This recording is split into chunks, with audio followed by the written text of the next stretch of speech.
can't come and conquer a community like that. Tell me if I'm right. Tell me if you agree.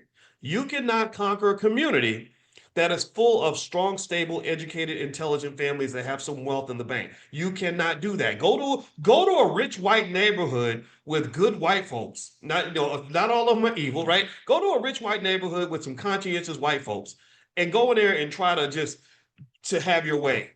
You can't build a damn Burger King in a neighborhood like that without some lady at every zoning board meeting saying you're not allowed to do that because of regulation 6746A, or from the people from the HOA that ride around their little golf carts and say you left your trash can out on a Tuesday, you can't do that, right? That's what communities look like. Those are people that are basically setting the standard, saying, look, if you can't play by the rules, you can't live here.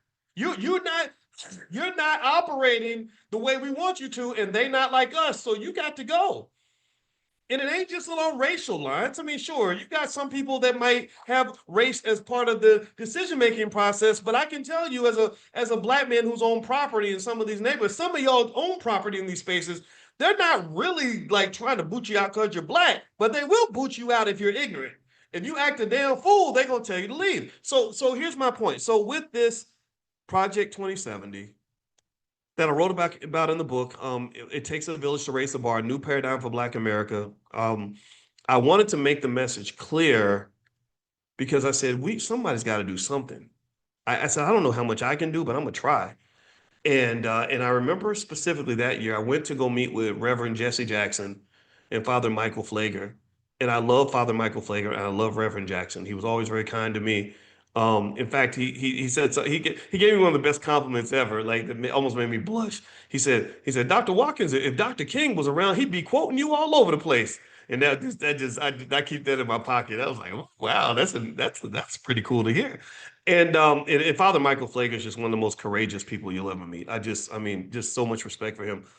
But I remember when we sat down and we were talking about just what's happening in our communities, and I said, we got to do something. We got to build better boys, like do something when they're boys so that they become stronger men so they can fight against the oppression.